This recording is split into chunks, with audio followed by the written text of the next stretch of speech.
launching into this before I even realized sure. what was happening. And when I talk about this stuff, it's just like you wind me up and I just go, it's just like it just goes. Blah, blah, blah. I get it. Hi, I'm Carrie Cassidy from Project Camelot, and I am here with Melinda Leslie, and we are at the Super Soldier Summit, and we're just taking a break to do a short interview with Melinda. And this is a great opportunity because I've been wanting to interview her for some time. And she is something of an expert, I would say, in the area of MILABs, military abductions, and we can go into that in more detail. And there's some other aspects that you talked about in your talk as well. Sure. Some other sort of names, labels, etc. that are maybe facilitate understanding a bit. Well, and I just want to say real quick, in coming to this conference, you say, oh, you're an expert in that. And yeah, I've been doing it, and there's the cases I've worked with. But then I come to a conference like this, and I realize how much I don't know. I have to agree with you on that. And my research kind of got shelved in the process of moving to Sedona, Arizona, and doing different things. And not shelved. I've always had new cases, and I've always moved forward. I've never stopped doing it, but not as actively as I was. And I realize I'm behind on cases. This field has progressed. There's more people doing this research. Miles talk and the organization he has and the people they're working with, and I do talk to Joe Montaldo from time to time, so I'm familiar with what he's doing. But I have like major catch up to do on the fact that I feel like I've fallen behind a little. I can't keep up with it. It goes too fast. Yeah, well, I have to say, from the point of view of Camelot, that this, as I was saying right before, this area that we're in, this discipline, whatever you want to call it, which is really the nature of humanity, what's really going on the planet and who we really are. It's expanding in leaps and bounds right now, and we're part of that expansion. And sometimes it's hard to know whether you're chasing it or it's chasing you, kind of thing. Yeah, exactly. And so at this conference, we've had some wonderful revelations. Wonderful James Bartley that I just heard talking about MILABs. I don't know if you saw his presentation. Unfortunately, I didn't. I know James. Absolutely excellent. Thank you. I wish I'd seen that. Yes. Unfortunately didn't. Yeah, well, everyone can get all of this on DVDs, and they're going to have be watching it. There's a couple of people I've missed just because of getting caught up in conversations or interviews or this or that at this conference. So there's definitely, I'm definitely going to be getting that stuff from Dennis and pouring over it. Excellent. But what I want to do here with you today, Melinda, is I was fascinated because actually I had known you as a researcher, but I didn't realize that you had your own sort of experiences and quite a substantial amount. And I also want to say that in your presentation yesterday, you had some drawings. Yes. And I don't know if you think about yourself in this way, but you're actually very good. And I'll provide some of those to you for your use if you want to. That would be wonderful. Edit them in with this or that would be something, awesome because you're a very good illustrator. Oh, well, some of those were done by other people. No, but I know that you had your drawing next to another person who then did another version. And I want to just say, from an artistic standpoint, because I'm sort of a connoisseur of art, and I can tell you that artistically, yours are artistic, whereas the person that depicted on the other level was doing it more technically correct. Artist, yeah. But yours was actually more of a. It had the emotion. Yeah. You see what I'm saying? Yeah. And so fascinating way of approaching it, and I want to encourage you to continue to draw your own experiences. Yeah, I get that from other people, and I mean, mine are like crude stick figure things almost, but it's just like I have to catch what's in my mind. I'm so visual, Yes. that I remember those visuals, and I know you can't translate that to someone else. But thank God I've worked with some wonderful technical artists. Mark McCandlish and Bill McDonald. I'm blessed. No, I appreciate the all friendship that. of people Yeah. like that who've been able to redraw some stuff for me. Certainly, and they're wonderful at what they do. I just want to encourage you to continue to draw yourself. I should show you the 3 drawings I did for Yvonne Smith's new book that Okay. one she's writing right now. It'll be out, and she's hoping to have physical copies when she goes to Roswell this year with her. And the 3 drawings I did for her, man, I worked really hard. I am so proud of those things because I Excellent. worked really hard on them. Oh, that's fabulous. I want to see But I'm them. not an artist, but I was bound and determined to have those be truly what I worked No, hard I to think do. you should really go in that direction. I think you should consider yourself an artist. No, thank you. But at any rate, to get into your background and really your sort of journey, do you want to talk about that? Yeah, sure. Do you want to be more like my own personal experience or how I got into the research? Well, actually, those things dovetail, so I guess I'll just go. Yeah, I mean, I would like both, but I really do want to focus on you. Okay. In 1989, it's kind of an involved story, but I'll just give the total thumbnail view of it. And if you ever want to ask me more, we can go more detail. But for the sake of today, and being Sure. brief so you can stop lunch. In 1989, a friend of mine was listening to a radio program that was Billy Goodman's The Happening, being broadcast out of Vegas, Las Vegas. And it was right when the Lazar story broke. She was listening for Native American stuff because that was what she was into. And it was John Lear going on talking about Bob Lazar. And I'm not going to give a lot of explanation because I figure your viewer knows all the basics here. I'm counting on everyone having, an Yes. advanced degree in ufology to understand what I'm going to say. But and Lear was going on the program, and at the time with Bill Cooper as well, because they were friends, and Lear had gone out with Bob Lazar and Gene Huff out to see the test flights, and broke it on the radio program, and it was just blowing my friend's mind. She turned me on to listening to this. I didn't really have an interest in the subject. I kind of had maybe even a negative interest. My prior interest was more from a metaphysical, spiritual bent of channeled material and stuff. And anyways, we went out there on a last minute fluke. I was living in Southern California at the time, Orange County, and on a total last minute fluke, we went out to, the show had rented 2 buses to go out to Area 51 to see these test flights that Lazar had shown Huff and Lear. And so we went out there, we had a number of sightings, and it just like having huge belief systems all shift overnight, a complete paradigm change for me. I was like, okay, they absolutely exist, they're defying physics, they're anti-gravity, they're flying in and out of a known military base. There were Bronco Jeeps and black helicopters and all stuff going on at the same time that these things were going boom, boom, boom in the air. Wow. And it was like, okay, they exist, they defy gravity,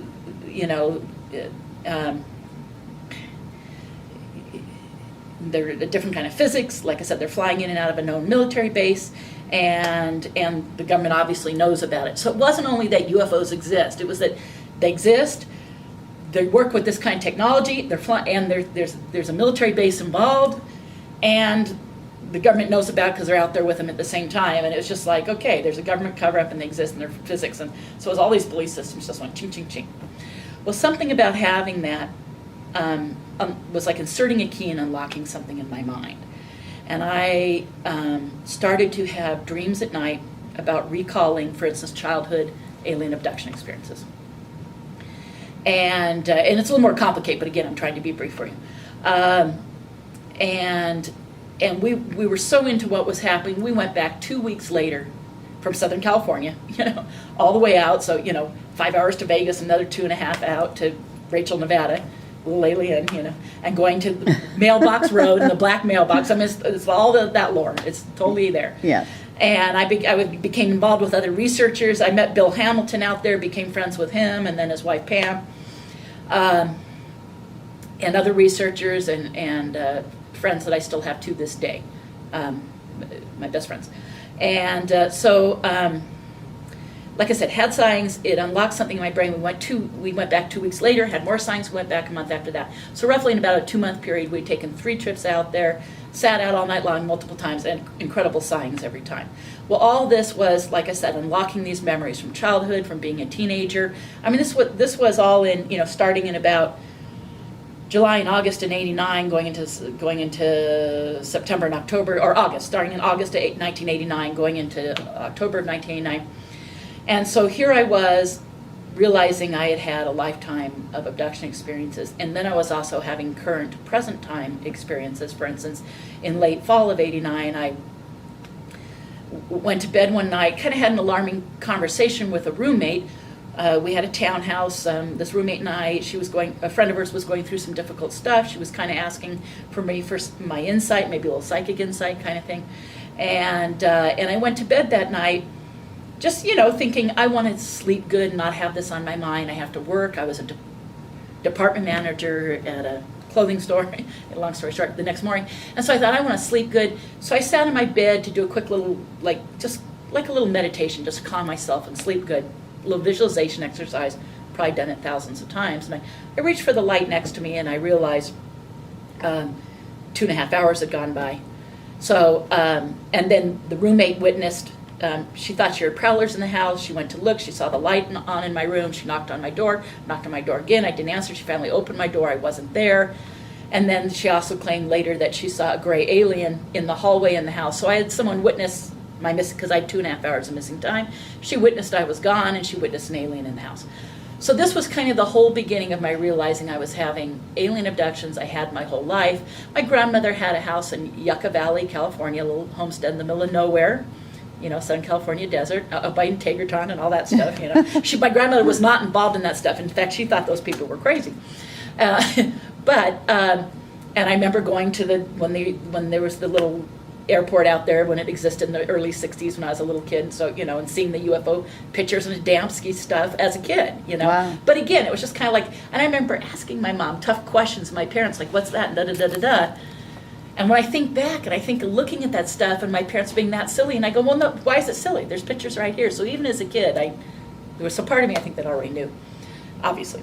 And anyhow, that's my learning. I had alien abductions, and that's much more complicated and goes deeper. But I continued to have present experience, and then I thought I was losing my mind. I sought the help of a psychotherapist someone recommended to me, and that was Dr. Deborah Troncalli, who unfortunately passed away about a year ago, but well known amongst abduction people, and a very good friend of Bud Hopkins, who unfortunately now we've also lost. In fact, we lost them both, I think, within a month of each other, so that's very sad. And a big, huge loss for me, obviously, huge on both cases. So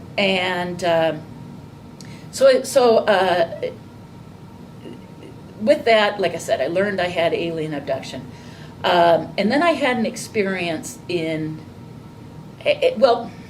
turned out early on then with that same roommate who witnessed I was gone, there was a brief period where her 15-year-old daughter lived with us, and they were sharing the same room.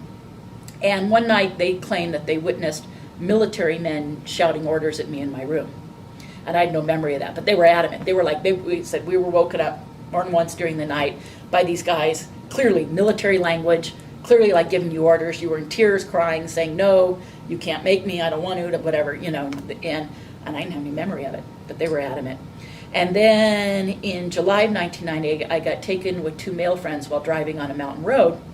And actually, I just did a show for the Travel Channel all about really? that. Yeah, it's Yeah. going to air. It'll air in September, October, so everybody watch Travel Okay. Channel. And I also did a big show recently, because I'm now in Sedona, Arizona, did a show on underground bases and stuff for this new investigative show for this Discovery Channel. Everyone will know all the team members of this investigation stuff. But anyways, But the Travel Channel, we didn't get into the fact there was a military guy present. We were just dealing with the aliens part.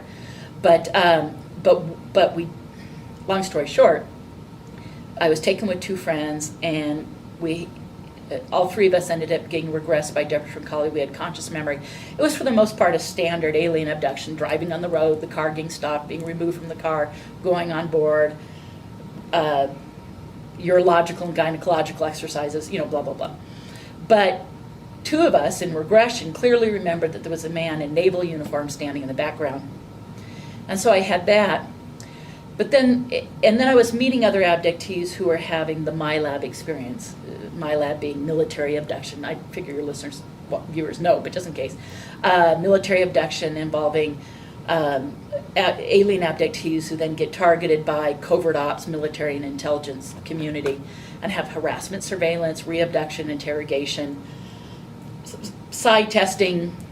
It goes on and on. I mean, it's very complicated. There's many levels, and people can be used in many ways, including, like we're here for this conference about super soldiers, including both information that's then used to create super soldiers, as well as use some abductees in that capacity.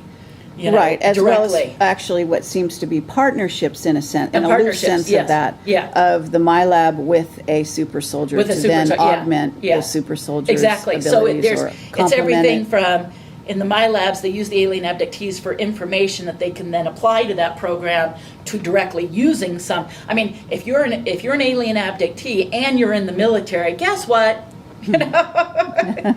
You end up being one of these people. Right. And I'm not in every case, but I mean, it's just like I'm never surprised by the stories I get from people and what I hear. So even though there were some new aspects that here, none of it surprises me. It dovetails. It makes perfect sense. I can see how it developed. And anyway, so going back. Okay, but just let me yeah. break in here and Sure. ask you: did you have any military in your background or family members? Yeah, and that's the other thing that comes up in my research. No, I don't. I've never been in the military, and for that reason, I never considered myself a super soldier in any capacity.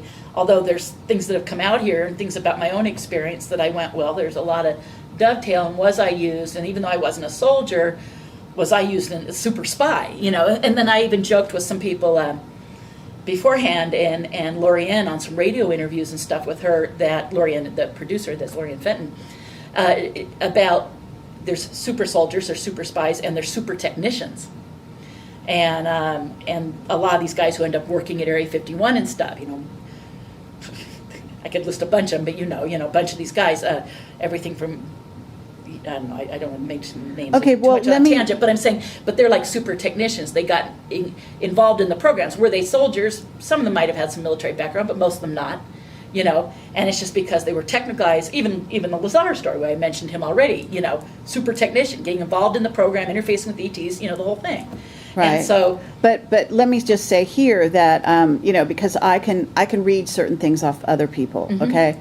And what I have been getting off of you, and I'm interested to sort of explore, and, Okay, and sure. doesn't make it true or right, it's just throwing it out, is this notion of you yourself also being what you might say is a MyLab in that world, working sort of as on a more executive capacity.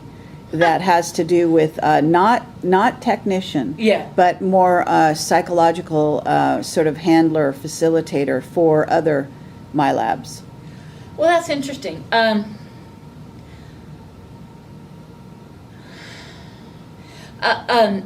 mean, not without it, with zero knowledge of Yes. myself. But let's just say this isn't the first time where I've had to consider such a notion, whether I thought of it or somebody else has thought of it. And maybe years ago I'd go, because you don't want to feel like you're being used or manipulated. But at the same time, I'm like, there's a part of me. I mean, on the surface, no. On the surface, no. But at the same time, it's like, and it's always been kind of a concern to me, at what point am I useful to them for doing what I'm doing? And then I realize I can't really worry about that, because Sure. I'm still about validating parts of my own. And I should probably say that for the sake of people watching this. How I, and finding out I was an abductee, and then finding out I was having the MyLab. And it was really in 1993 that it really broke open for me, because I'd had the roommate saying military men shouting orders at me, and then I had the experience of myself with the guys and the guy in military uniform in the background. But I kind of pushed those things aside as, okay, well, that's interesting. And I started to hear cases and knew Carla Turner and what she was working with, and had met Leisha Davidson and a few other people, and Krista Tilton, and, these kinds of things. I started to go, And then all of a sudden, in 93, what really broke it open for me on a real personal level was I had an experience in July and then November of 1993 that were hardcore, big-time, serious military reabductions. And one of them, and I haven't come to this decision lightly, but I'm very upfront with it now, one of them was very much, and it was my speaking at a MUFON. I can talk about this more in depth later, but where I had a gynecological surgeon explain to me that I was describing something he had performed and knew, not in the experience, I'm saying later, speaking at a MUFON, this gentleman who was on their board talked to me, And I later realized after talking to him that I had had an experience where I had had a gynecological procedure in an underground base at the hands of the military, and believed that they removed a misformed, or not, certainly not completely formed, very early, like abortion procedure, very early term abortion, scraping of the uteral walls kind of thing, but that it was alien fetal tissue they were removing. And now I feel strongly that that's what happened, and after talking to him and stuff, and I realized. And then I had another experience where, again, I was abducted, taken to an underground base, and specifically interrogated about a piece of alien technology, and also threatened. I mean, every experience there involves threatening and stuff. I realize, so when an abductee says, "Oh, they took me and threatened me," I go, "What else did they do?" "Well, they threatened me." "Well, they told me if I talk, I'll die." "What else did they do?" Because I know that's the beginning of their chipping away at the memory. They don't take you really just for that. That's usually part of the suppressing your memory procedure. And I'm like, "Well, were you tested for psi? Did you have any medical stuff go on with them? Was there other programming?" Because there's more. I just learned from working with so many people, there's more. If they're spending the time, energy, and the money, they're going to fork out a couple $1 million to come get you and do something, and the technology they use and everything, you're giving them something of value. Well, let me just or they also, wouldn't keep doing it. Yeah, and that's absolutely true and very valid. What I wanted to say was what about the notion that you also could be in that process be debriefed? In other words, debriefing them on what you have found, what you've encountered, and so on. I don't have any memories of that. Of course, I've learned to say, "Hey, I'm open to any possibility that could come out." But in honesty, I don't have memory the of recall of that part. No. Yeah, but that would make sense. The threats might come later. Mm-hmm. They may be interspersed with that. In other words, you're talking about, as you said, the levels at which they're approaching you. What I was struck by when you spoke was the sort of level at which it seemed the military came to you and dealt with you was on almost on a different level than you would. It's sort of like more, let's say you're a military guy and you talk to a doctor, okay, then you're also talking to the patient. Yes. I see them talking to you less as a military person to a patient, relationship, than to a military person almost to a colleague, but a colleague who is there possibly against their will. Yeah, and it's funny you should bring that up. There's something I ran out of time and didn't get into in my talk. And I thought about later, and I was like, "Oh, I wish I'd covered that aspect." There were certain slides and stuff, but I could have easily filled 2 hours, not just an hour, which is what's called the Minder scenario, quoting my lab abductee, famous remote viewer Angela Thompson Smith. I don't know if you've ever talked to her, but Angela Thompson Smith, who wrote a book called Diary of an Abduction.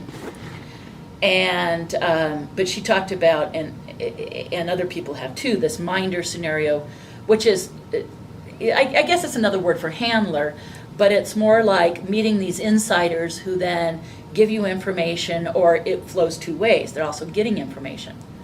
And I've had that in spades. I know a lot of insiders. I've had a lot of them provide information to me, confirm parts of my own personal experience, like things I never told anyone, where they said, "I know you were here and this happened to you. Do you remember when this and this and this happened to you?" And I went, "Yeah, it's funny you should know that." But and it wasn't to frighten me. It was to build like a trust relationship.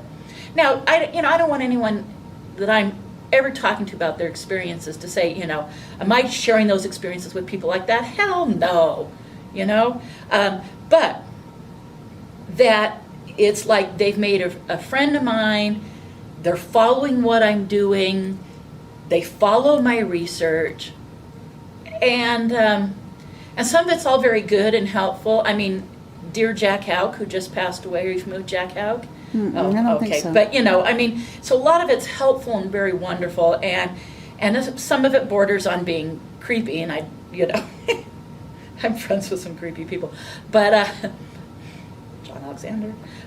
Oh, really? But I'm just saying it's like what do you and I shouldn't say I'm friends.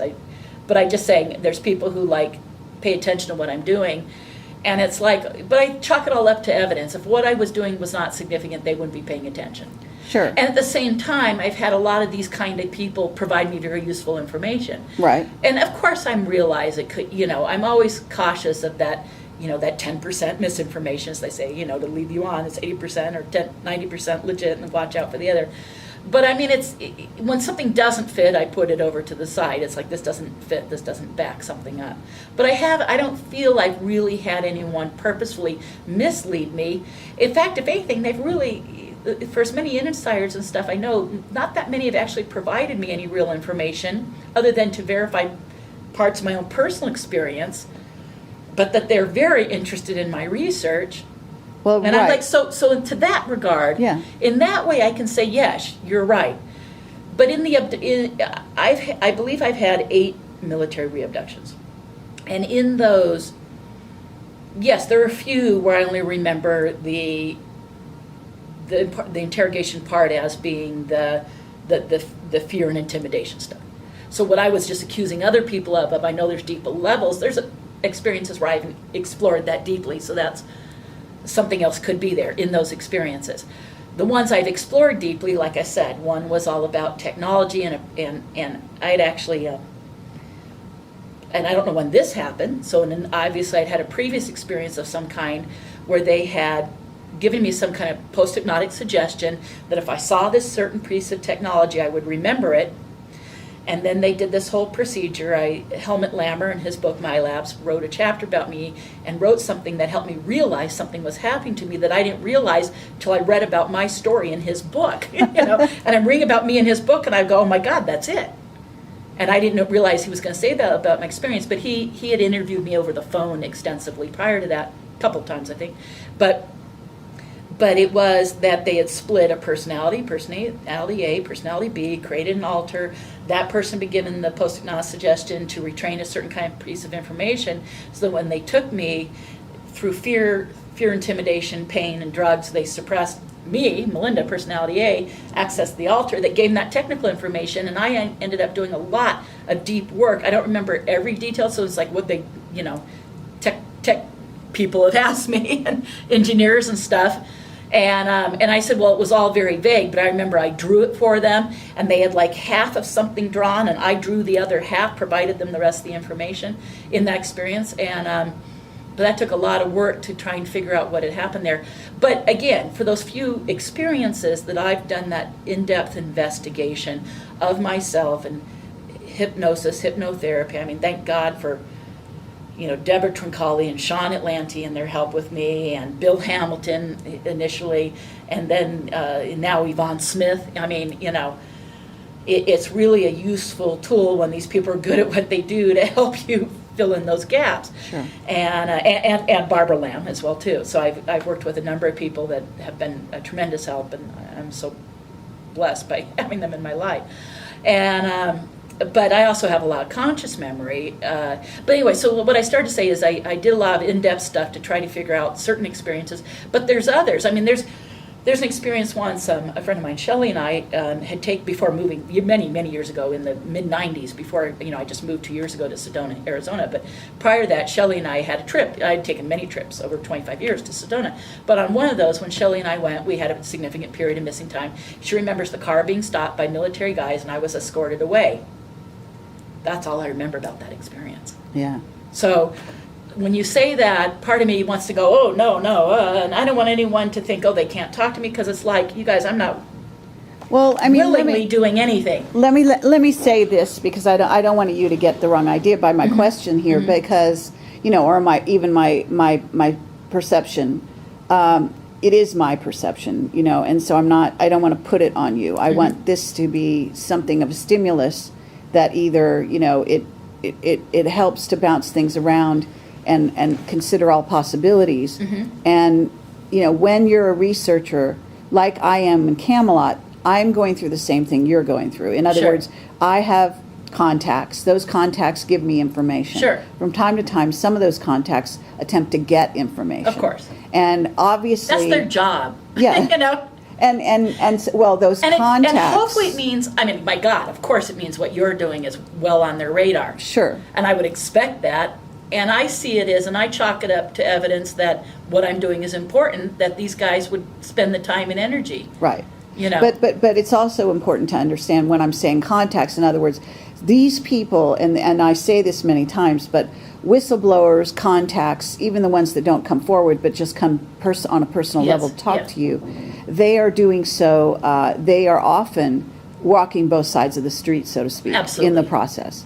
So whether it be, I and I'm actually not find going that, Carrie, to be the case with pretty much all of them. Yeah. Even the ones that come forward. Right. So what happens is a lot of times, so you know, there's a saying, once in the CIA, always in the CIA. You can never get out. Yeah, exactly. It's almost like you can never get out. I don't care what level of the government that you've been in. If you've been in that capacity, they're always tapping into you. Yeah. They're using you. Okay, whether you like it or not, they're using you. Absolutely. In other words, they're getting in there. Absolutely. Because you become a resource Yeah. to them. And an asset. They literally call them assets, of course. So through them, they're going to kind of be doing a fishing expedition out there to, it's almost Absolutely. like sending out a golden, a retriever dog to get what you need. The dog also can befriend whoever they Sure. contact and wherever they go. So, it in other words, the door swings both ways. Yeah. And that's even often on the does. completely, conscious level, let alone when you get into the varying ways in which mind control could be at work and at play there too. Sure. To realize, so that's why I make it clear to people, I'm not wittingly supplying anything, but I can't say that, I don't have any memory, like I was saying, Yes. of them specifically looking for information about anybody else's cases, but at the same time,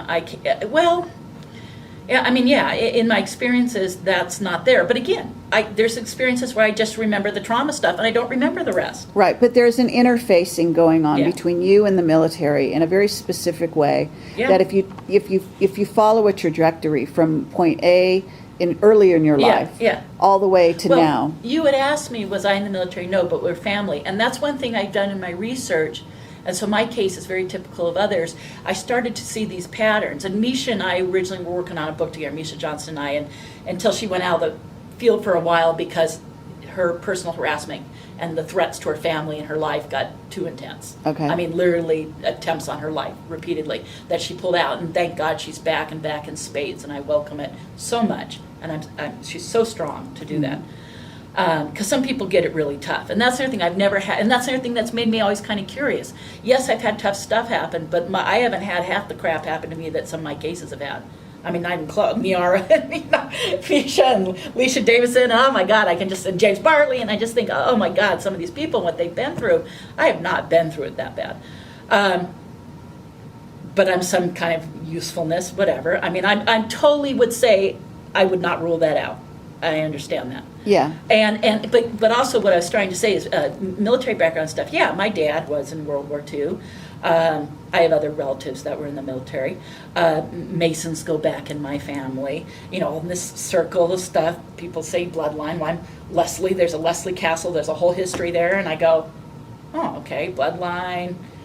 There's a whole both sides of the family, and I'm like, okay, there's, and I start to go, okay, all these, what I'm researching about other people and finding these scenarios fits for me, Well, I'm finding the same thing. You see what I mean? Yeah. So, in other words, what I think is that a soul doesn't get involved in this sort of area. Exactly. Like I have always been it's always been a source of humor to me that people, when they dealt with me, they deal with journalists. They think a journalist is outside the questioning Yes. that they're doing. Exactly. Right? Yeah. But that's not true. Yeah. If you're honest, Yeah. then you recognize that you wouldn't go down that path if there wasn't a Yeah. lot that dealt in your own What do you life. call it? A spiritual contract, a soul contract, Yeah. past lives. I'm so glad, that you see that and you're talking about that. That's one thing that's wonderful about this particular conference event Exactly. we're crossing those boundaries and Yes. talking about that stuff when,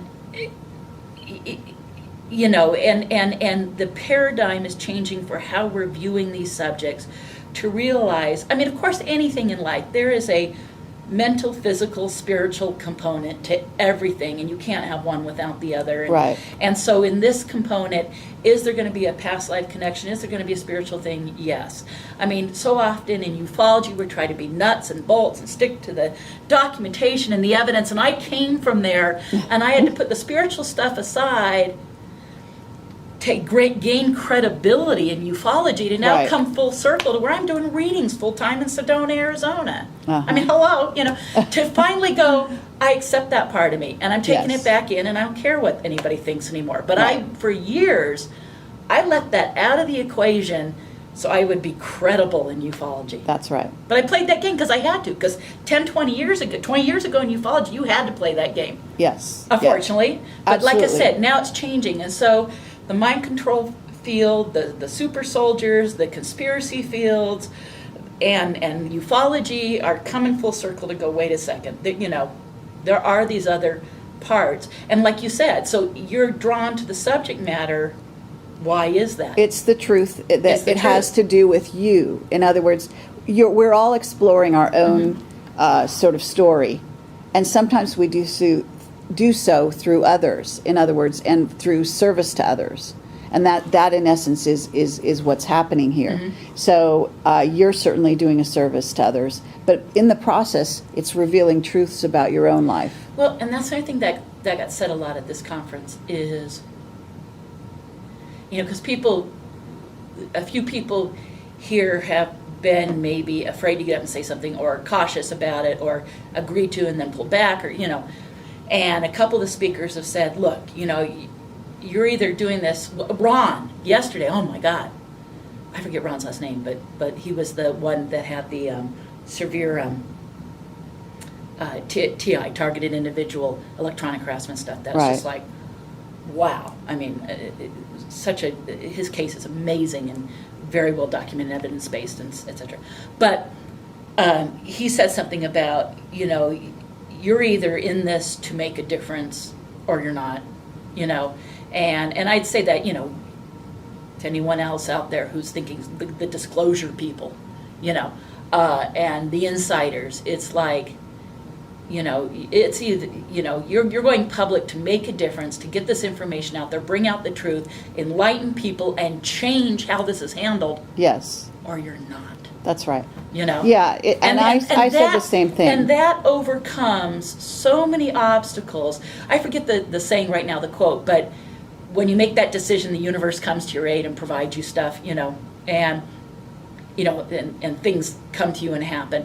And that applies with everything in life. Well, it certainly applies to this. And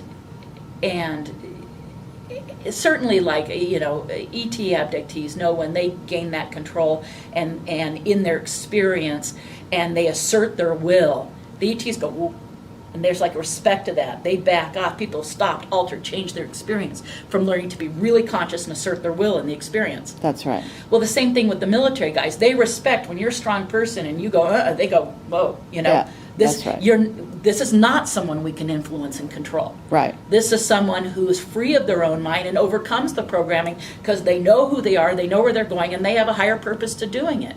Exactly. And it overcomes the fear. People say, aren't you afraid? And you've been beat up, and I mean, I don't know if I didn't talk about my talk, but it was after Misha and I had the abduction, we were taken from her apartment, and I wasn't beat up like, they weren't like, we're going to beat you up, boom, boom, boom, and the experience wasn't like that. It was more like I resisted, and I got manhandled from being resisted and ended up being very bruised and stuff. But a week later, her and I were presenting together at the Bay Area, long story short, simple over explanation, but Bay Area UFO Expo West, or not UFO Expo West, that was James, but Vicky's conference, Bay Area UFO, Bay Area UFO Expo.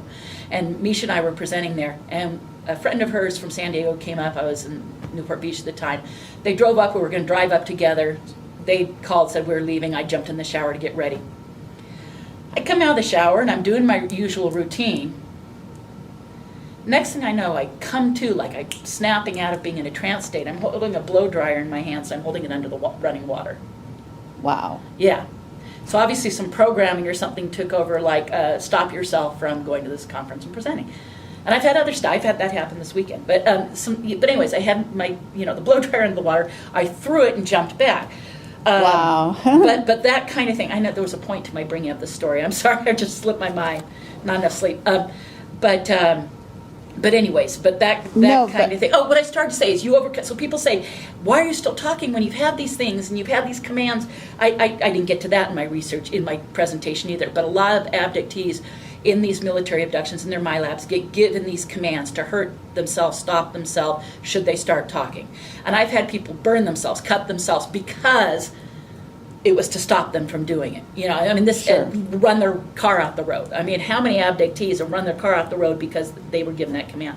I mean, it's just like, so people, and it's like to stop yourself or to do something so scary that now you're afraid to ever do anything again. And people are like, how do you do that? But that's what was my point, was the desire to make a difference, go public, say something, is more powerful than any of that. And that's Right. how you move beyond it. It's like, The mission becomes, the higher mission, so Yeah, to speak, that's right. takes precedence. and it fits with exactly what you were just saying, that there's a spiritual purpose, a soul purpose, Right. a past life thing that you go, this is why I'm here and this is what I'm doing. It's override. It's Yeah. manual override. Yeah, exactly. Basically, and you take control. Yeah. You steer the car.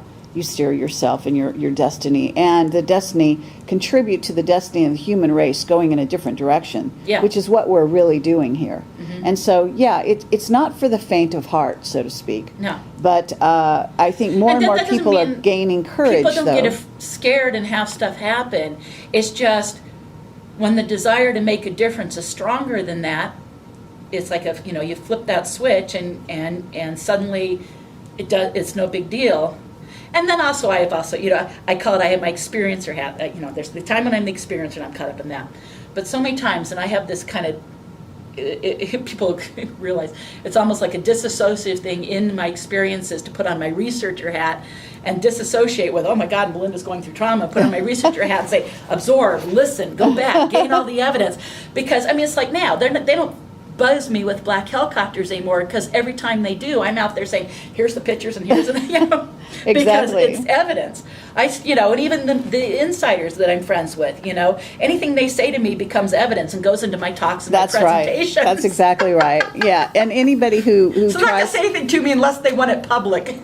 But let's also talk about that a little bit, because handlers are everywhere. Yeah. And there are a lot of people, in other words, being used Well, as handlers. I feel like this, like a handler, I think, is someone who really directs you and guides you. A minder is just people who are watching you and monitoring. And but have a little hands-on. But I'm like saying, so I call it minders. handler in the sense that Yeah. what they are is, at least I'm talking I'm not talking sort of an unofficial handler Okay, that yeah. sometimes is just an asset that's been utilized. Mm-hmm. But I'm talking about a handler that is cognizant. In other words, they're conscious of the fact that Oh, yeah. they are a handler. That is their job. Yeah. They're supposed to be your handler. Yes. They report in, Yeah, what I mean, and about I- you. But their I know of deal, cases that's not been for me, but I've worked with people, and some of the insiders I've worked with have had specific handlers, and Yes. who are very cognizant of what they're doing. Exactly. Completely, yeah. And so what happens is, though, you're having a relationship with the handler. In other words, that's key. So a lot of people, some people out there won't know that what happens is the handler is not just some guy or woman, depending on who they are, Usually it's the opposite sex. I imagine with gay people it might be the same sex. But it's somebody that forms a bond with the individual, And so what happens is then their bond is created because it's not artificial, it's actually real. So this is where people kind of get off on a tangent. They don't understand that the shades of gray that go on Yes. into Yeah. the human relationship side of this equation. Yeah, no, absolutely. So I wanted to talk to you about that a little bit. Some abductees end up, many become involved in personal relationships of a romantic nature with their minders, and even some of those have gotten married. I think of Denise Baham and realizing, of course, in her case, I think the husband was not knowingly. I think he was under mind control, that he was programmed. Sure. But so some abductees end up marrying and becoming involved with the handlers or their minders. And sometimes these people, they can have everything, like you were just saying, from full conscious where they're reporting back and they know that they are, to ones that are more minders who are more just like monitoring you, but they're not reporting all the time unless there's something significant, to possibly those that are unwittingly doing it and are under some kind of influence or control, like Exactly. Denise's husband. Yes, and so this is going on constantly, though. This is what I want to say. And in your own life, But if you're an abductee and your significant other, suddenly puts a gun to your head or pulls a knife on you, guess what? No, I'm just saying. But unfortunately, that kind of stuff has happened. Okay. Yeah. All right, but in terms of your own trajectory, let's say you must be aware of those people who are monitoring you and minding you. In some cases, yeah. I mean, yeah. Okay. Yes. And it's not like I have stuff going all the time. I'm not, believe me, we know a lot of paranoid people. I try not to be. No, but I'm not. I don't think it's going on all the time. I don't think I warrant enough interest. I'm low on the totem pole, especially now when I wasn't doing a lot in the field for a long time.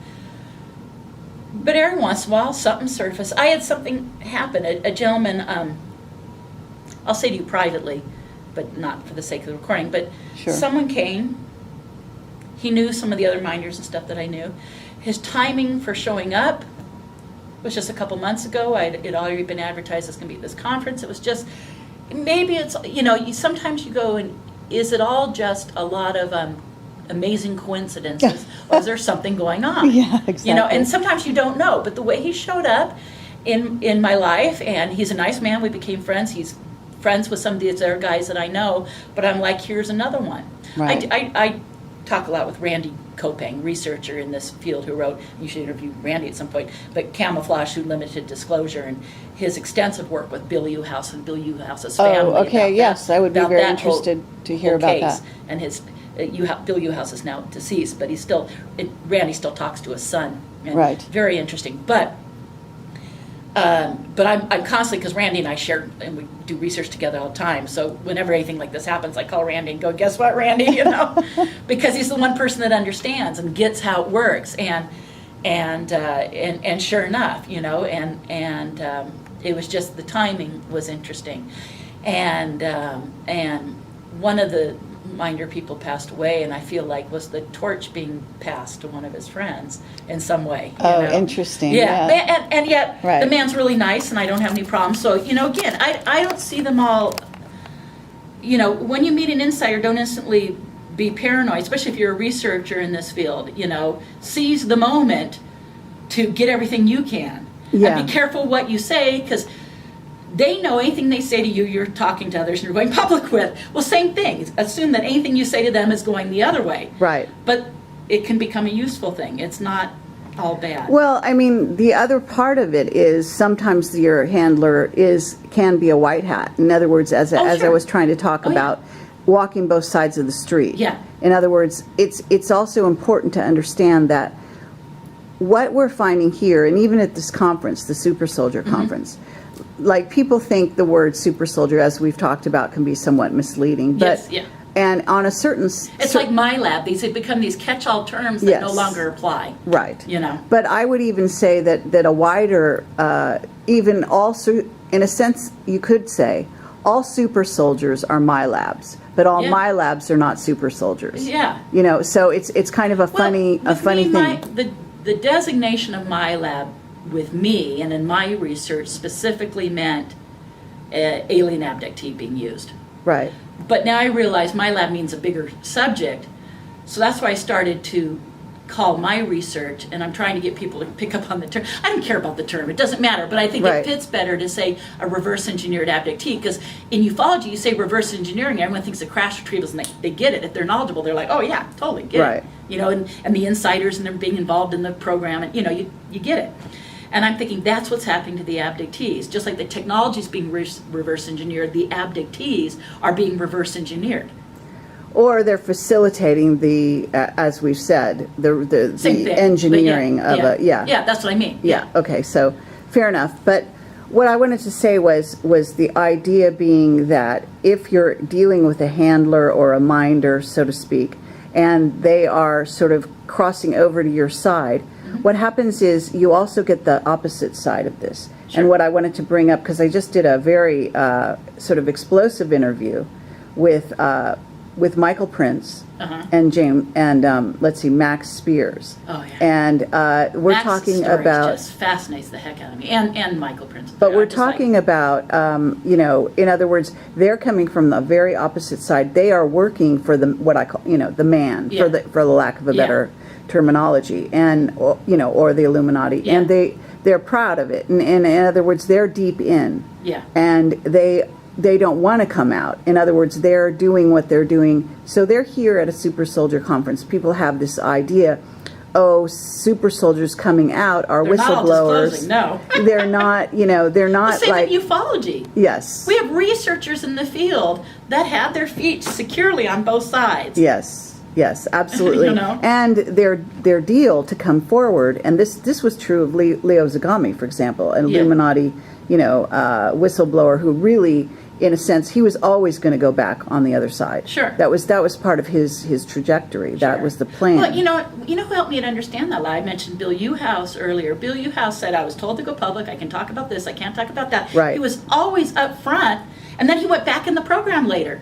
Bob Lazar did the same thing. Yeah, you know, so yeah, Yeah. absolutely. So, you know, but see, all of this confuses people out there because they want a black and white world. Yes. They want somebody who's a whistleblower, stays outside, you know, Yeah. comes, you know, and and then. is having their life threatened regularly. Yeah, exactly. Like we want that. You know? Yeah, and No, it's true, then, though. you know, no, I mean, and that no deals had to be made. Yeah. In other words, that whistleblower is out telling the absolute truth, laying it out on a platter, never giving you disinfo, and then that they're never going back to their handlers and they're never crossing back over. One thing I've learned about every insider, every whistleblower, every super soldier, anyone deep in who's been out or playing both sides, that in every case I have at least, yeah, okay, I'll just say that. It's a blanket statement, but I think it applies.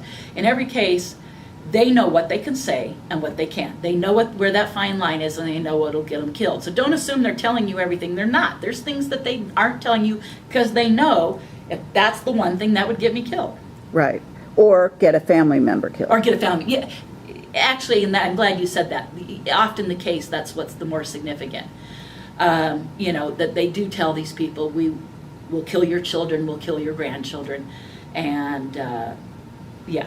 And it's a very, very real threat. And and I tell people, don't say anything that's going to jeopardize someone's well-being. I mean, yeah, and I do the same thing. I think you can disclose. Doesn't mean you have to disclose everything. I don't ask them of that. I don't tongue-tied. I don't ask that of them. No. Okay.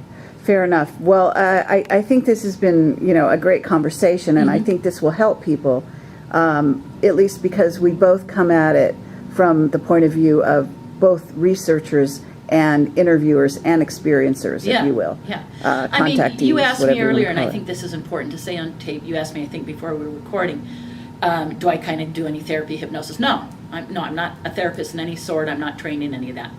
I'm someone with who had my own experiences, who met other people who had experiences, and early on with Carla Turner and Leisha Davidson and et cetera, Kay Wilson, and just talking to these people and saying, oh my gosh, here's someone who's been through what I've been through, and what have you been through, and I want to know. So I started to interview people to say, how does your experience relate to mine? And then as I started to give presentations stuff, I was incorporating that information. And before I knew it, I was known in ufology as someone interviewing and researching my lab cases. And then had Carla Turner, I was saying this earlier, Carla Turner and her friendship with me kind of like saying, here, go, talk, and pushing me out there. And other people, Bud Hopkins said, talk about it. Great. Bud Hopkins used to say, I'm glad you're talking about this, then I don't have to. People think, oh, Bud and Dave and these guys weren't into this. No. Well, okay, maybe with Dave, but with like Bud and dear John Mack. John Mack was such a support, and absolutely had cases of this, and I interviewed him about it, and Bud. How many people have I worked with, or in my labs, who've worked with Bud? We heard Niara get up there and talk about her regressions with Bud. I worked with when I say worked with, and I just want to tell people, again, I'm not a therapist or anything, it just means people I've talked to who I've interviewed and I know deeper details of their experience. That's all. Mm-hmm. So it's like saying everyone you've interviewed is a case of yours. Sure. It's like saying that. I understand. Well, I mean, because you have been sort of front and center with some of these people that are so well known in the field, and some of whom are not accessible at this time, like Bud Hopkins. Yes. It sounds like you had interactions Bud's a dear friend. with it is, sure. David Jacobs, Yeah. are you saying? Yeah. And also Carla Turner.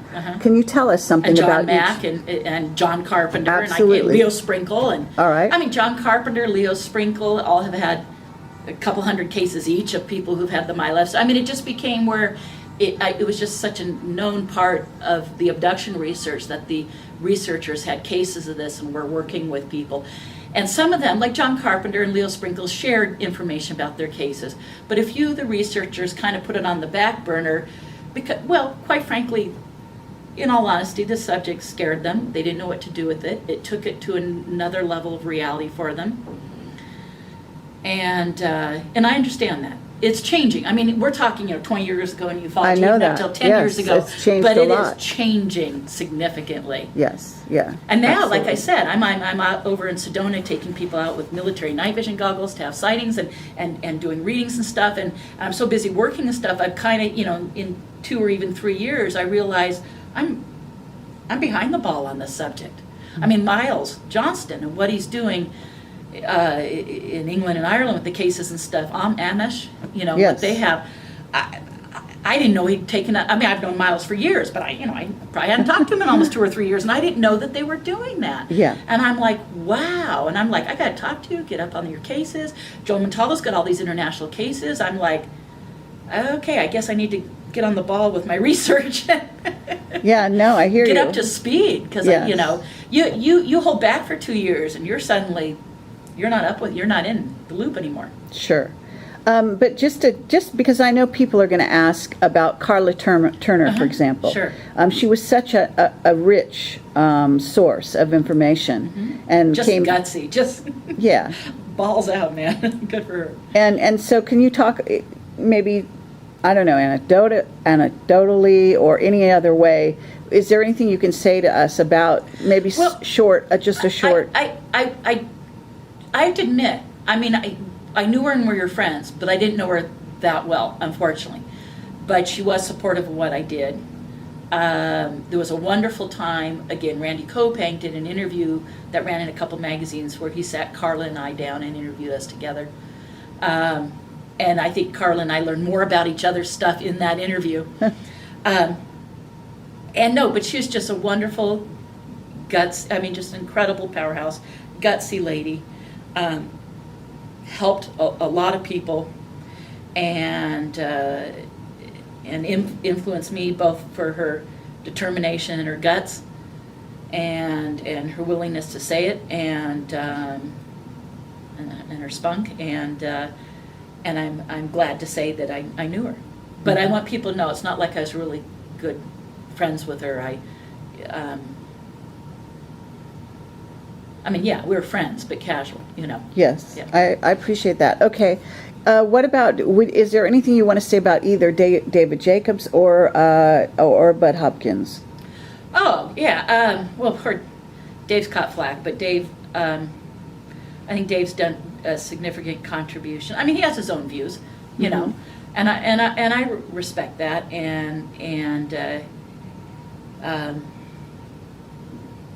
I first met Dave, it'd be a long story, but I did the Montel Williams show once, talk show, and I met Dave on there, like he was a guest and I was a guest. But we just hit it off, and I was so forthright in my questions and my answers to Montel and stuff, that Dave was sitting next to me, and during breaks he went, wow, really, I'm glad you're out there talking, and and we just hit it off, and we had mutual respect ever since, and I have a tremendous amount of respect for him and what he's done for the field.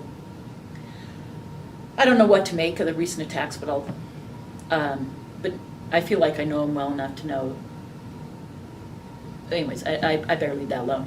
But Okay. I have tremendous respect for him. What about Bud Hopkins, who has passed on? Yeah, Bud.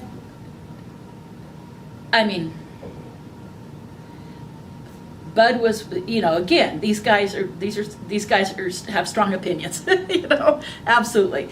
But Bud and his contribution to this field and what he's done for abductees, I would be hard pressed to say there's an abductee out there that does not absolutely have complete respect for what Bud Hawkins did for the field and bringing this subject out and being, I remember going to whole life expos many years ago, and the first couple of times Bud was out there like lecturing in any capacity about this. And it was back even when I was first working with Deborah, and I was questioning, what I started to say earlier too with my working with Deborah Troncalli was thinking I was losing my mind. I sought the help of a psychotherapist because I was like, obviously this isn't going on. I need to find out what's going on. And I went to her and saying, if you can't help me, send me to a psychiatrist, because, I didn't necessarily think that's what was going on. And then Bud, I went and heard him at a Whole Life Expo giving an initial talk about the typical symptoms and the markers, the markers and indicators for abduction. And I was like, bam, bam, bam, bam. I'm like, hush. And I went up to talk to him, and I said, well, and I asked him some questions about it.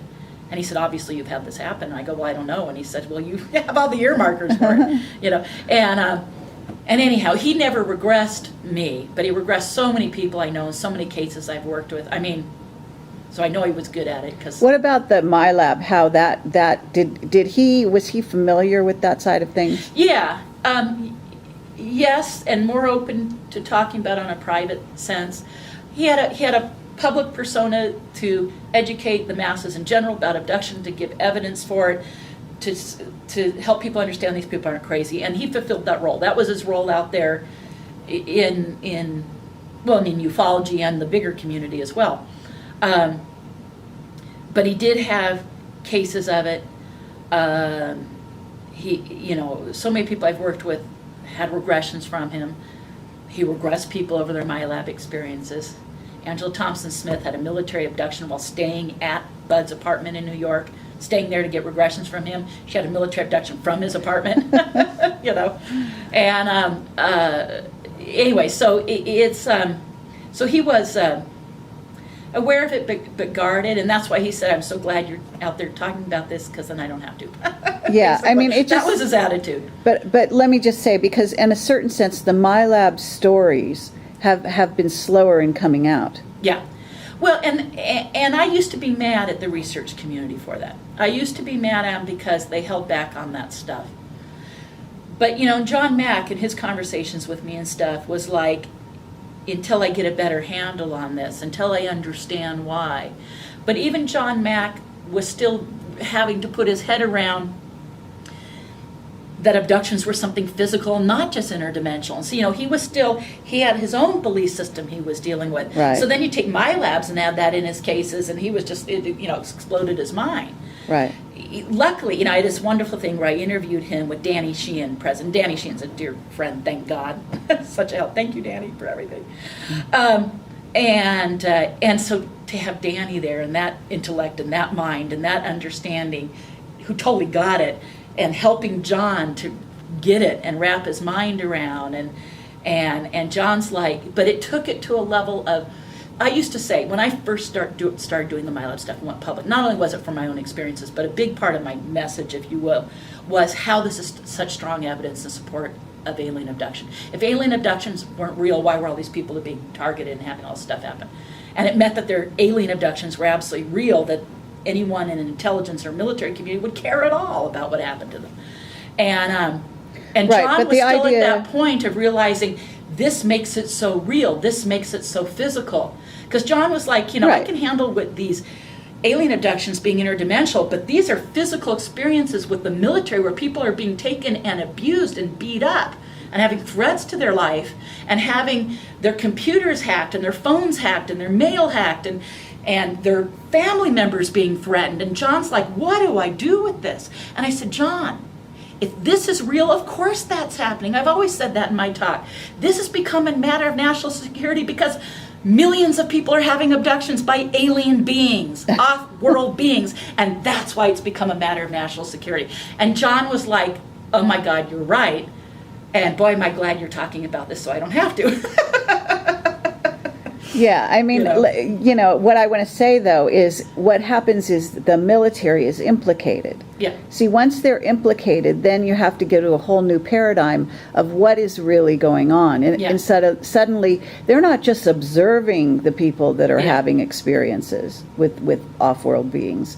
They're suddenly participating and getting involved, treating them like experimental animals as a result of their experiences. Well, even people in ufology still have a hard time with this idea of there's military and aliens working together. Yes. When, for the MyLab person, when you're taken to the underground base, the everyday activity of these people working together, and it's like, come on, really? Can't we get over that? You know? All the insiders that have said, I personally sat there and interfaced with an ET on a daily basis. I mean, let's just get over it. It is a part of it. They are working together. Right.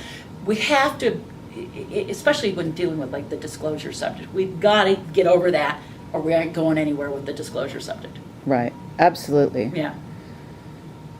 Okay, well, That's a we've whole actually- other ball of wax to talk about how all this interfaces with why there's a policy of non-disclosure, but it's a big part of it, and that's why we need to get over that. Well, to, I mean, to move disclosure. yeah, I mean, not to play the blame game. Yeah, You see yeah. what I mean? Yeah. But this, for Camelot's point of view, is what we're always looking at is the big picture. Why is something happening, and where is it going? Where are we going with this? Mm-hmm. Where's the military going with this? In other words, Well, and that's so the question. Are they using the abductees for information? Are they integrating? Are they the super soldiers? And there's these programs where training people to interact on a daily basis with the abductees. And you go back to like the Bob Lazar story, the Dan Bursch, and you realize that's what I call super technicians. You have, those were the first super soldiers. They were interfacing with the ETs in those programs. sure. And You know. Dan Sherman being Dan Sherman. trained as Dan Sherman. I mean, here's a book about Black. Talk about being ahead of the curve and ahead Yes. of time. And I look back and I go, it all makes complete sense now. But that story was so Clifford out there because he Stone- was like the first one to do that. Clifford Stone, And Cliff another Stone. Oh, Clifford Stone. crash Yeah. retrievals. I mean, That's another thing. That's another thing too. You said about this, and military, my background, intelligence, whatever, blah blah blah. Like I said, the secret society stuff, whatever, and that became so prevalent in cases. But also, my labs and these scenarios and super soldier stuff, just like abductions are. There's a genealogy, it runs in families. It's known in abduction research for many years. 3, 4, 5 generations in abduction research is now no big deal. You're an abductee, your parents were, their grandparents were, and your children are. It's just that common. 4 Yes. generations is like constant. We now know that too in the MyLab stuff. It's generational, it runs in families. And then you realize, so you go back to the Clifford Stones, you go back to the guys involved in Roswell. And are their kids abductees in MyLabs now? Hell yes. And you go back and you just go, wait a second. There's a history to this. but that's what I'm saying. Not only that, but actually in the intelligence community, see, it happens without fail, it seems to me. If I ask the question, whoever I'm talking to who's had exposures to each ETs, to government, to military abductions, whatever it happens to be, in other words, they have parents, family involved. They, for example, they have Illuminati, if they're high-level Illuminati families, their kids have been experimented on, brought into the game early on. And aerospace, military, industrial complex, it's all woven. If you're a member of Congress and you have a kid, and Yeah. this is where they don't realize. Yeah. If you're in the political game, Yes, you're targeted. Oh, if you're absolutely. part of the club, like Yeah. everyone I talk to, like even the people that are coming forward about time travel right now, and this is a whole unexplored area, Yeah. are really related. Oh, yeah. In other words, this is interesting because when they chose their subjects, let's say somebody to mind control, somebody to follow a trajectory from very young age, all the way through their career, put them into Yeah. the military, Yeah. recruit them, do Yeah. whatever. What happens is they've been tracking the children. Absolutely. And they go Absolutely, through family lines Absolutely. that are related because they know that's a known entity. In Yeah. other words, they have a soldier, he's done a job and you for have them. the genetics they want. Right. But You this is come the from the thing. gene They've pool been that makes you following already this able to for, do it. but they've been following you know. this for ages. Yes, So this absolutely. is the issue. Absolutely. That people have to bring on yeah, board. And yeah, I mean, yeah, it's definitely a part of it, and always has been. Absolutely. Yeah, and so it's not so hard for them to go, so and so works for me. Let me look at their kid when they're born. You know. Yeah. I don't know if you know Maria Talcott. She worked with John Mack. She was born in a hospital where her mother was under the care of like this major sort of black ops psychiatrist or psychologist, whatever. Well, it's like I constantly piecing. I mean, I'm sorry to cut you off, but it made me reflect on. I'm constantly piecing even stuff going back in my life. That the more I learn about this, the more I realize. I mean, the alien abduction stuff was back there, and I realized there were other levels involvement. It wasn't like I was starting to say, here in 1990, I had my first MyLab experiences, blah, blah, blah. And then I look back and I go, I think this goes back further in my life because there's other indicators and other stuff. Right. Well, in my own life, and this is the same thing, is that what I started to do is trace, well, what was my father doing? He was in the military. Why was I born in a military hospital? Is this just a coincidence? Yeah. And you start following the trail. And at the same time, I think it's possible that, and this is where it gets difficult, there are things that are just coincidence. Like when I first started doing the MyLab stuff and I said there was all this background with people being in the military, I realized we're talking about World War II and then Vietnam and everything, and everybody was. So you go, that's not its indicator in itself. No, but when you start combining that with multiple things, it's like the MyLab cases and the abductees didn't just have one or two of the indicators. They had a family member that now was military industrial complex, had been in NASA and before that was in the military, or was secret society NASA and then later became military intelligence. I mean, it was like multiple things lining up. Well, absolutely. Yeah. And this is the case. In other words, you can keep seeing a lot of people, well, at least from where I find out, is that a lot of people start with the abductions. Yeah. In other words, their memories are more recent. Yeah. They don't go back to childhood necessarily first off. They don't even look at family members to see if they're in the military. Yeah. What they do is they're coming forward because stuff has been happening to them over and over again, and they start reporting on and that. there's people who don't explore beyond that one experience. Right. When it's known in abductions, that goes back from your childhood. It doesn't suddenly start happening to you when you're an adult. Right. Travis had it happen all his life, and I think he knows that now. But, but I mean, and you know who really has exposed that? Oh, this is just the Betty and Barney Hill story. Kathleen Martin, going back to how it runs in the family, how it had happened to him before, how they had MyLabs after the event and continued to until death. I mean, Barney getting re-abducted by the military. I was talking to Kathleen about this. Betty and Barney Hill were MyLab cases, and so they weren't a one-time abduction. Right. But you follow the G to go, oh, wait a second, pulling teeth of bees here. But no, I'm just saying. No, but I'm just saying. It's important. Like, it really is, and because that's true. What even the recent disclosure hearing, what they try to do is talk about a one-off experience. Yeah. One crash that happened out of the blue in Roswell. Well, it wasn't like that. Yeah. There was a whole history. The military was interacting. In fact, Douglas Dietrich was just talking. Yeah. We're talking 30 years of experience. That program was in place which allowed that to happen. When I say allowed to happen, I mean the way they knew how to recover it, keep it a secret, blah, blah, blah, is the policies were already in place. Yes, yeah, absolutely. Well, and I think I had a Roswell witness. Unfortunately, he's passed away, but I had a gentleman that I worked very closely with the major Roswell researchers, with Don Schmidt, Tom Carey, and Stanton Friedman. And I think they pretty much accepted my guy was legit and everything. Unfortunately, he didn't have any. His whole story matched and added up, but it didn't contribute anything new to the story. It was worth investigating because we kept thinking, we thought he had photographic evidence and stuff. It turned out not really, but they were wonderfully helpful, and it verified, and it's just another one of 300 firsthand witnesses, it's just another one. Right. But, which is not insignificant, but there was nothing new and no smoking gun, unfortunately.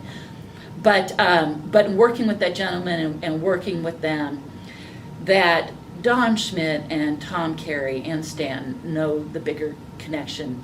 It's amazing how much more of this they get, and they understand the relationships, and you know, and a lot of their understanding is coming from working with all those people where this has been, it pre-existed and it went on in their family, and they know that. They know that. Yeah, but this is something that has yet to come out, like in the more even the mainstream ufology community. That's true. Is what I'm saying. That's true. They're still seeing some one-off experiences, one-off, things that are going on. Well, and people, and I've done this in my own research too, so I understand. In ufology, we all become specialists in a thing, because that's you gain the respect, the recognition, and you're known for that. Right. And there's so much crossover that truth is most of the researchers are doing a lot of crossover work, but they're the specialists where this is the hat they're known for. Sure. You know. Yeah. But it's such a big picture, and there is, as I say, as you're saying, crossover. And so what we get here at this conference, for example, is that crossover, manifesting. Well, I mean, what's so interesting here is it crossing over into the targeted individuals, crossing over into the mind control stuff, crossing over into the time travel stuff, and the super soldiers, and that's all, and you realize the ET, what remains interesting, people I think come to this conference who maybe have that conservative right-wing view of you know what I mean, kind of coming at it as a conspiracy follower, or listening to those conspiracy radio shows, and whatever. But it's interesting to see people have to grapple and come to terms with an ET equation, part of it.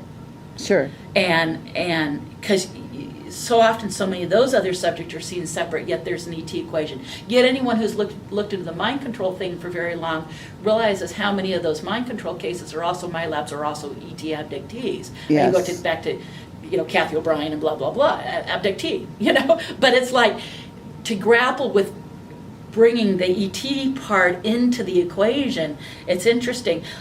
If anything, I think the ufology community is more accepting of this, the integration of this stuff, than this other community is into the integration of that. And yet you realize it's all interconnected. I mean, it goes back to the shadow government, the control information, the development of technology stuff, having such an ET component because of those crash retrievals, because of those programs, because of our technology advancements since the dawn of time. And you can go into, I'm wearing this pin, you can go into Giorgio Tsoukalos and the whole ancient alien stuff, and Von Däniken and et cetera, But that part, you go, wait a second, this has always been there. It's always been an influence. Yes. And it's been a part of it, and it's always influenced mankind.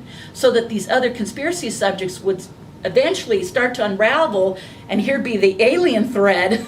Yes. It's going to be there. Yeah, it's always been a part of it. Well, yeah, ancient archaeology is a whole other sort of subject, seemingly, and yet the thread goes back, because exactly. As I had to talk about, I had to actually bring Atlantis into the equation on my talk, is because ultimately people have to understand there's a through line in history that goes back, and we have been, we're in a state of forgetfulness, and our memory goes back only so far, and even our history has been rewritten, of course, by the victors. Yes. Right. Yeah. That's and true. so this is all part of the problem, and there's much more to the story. Yeah.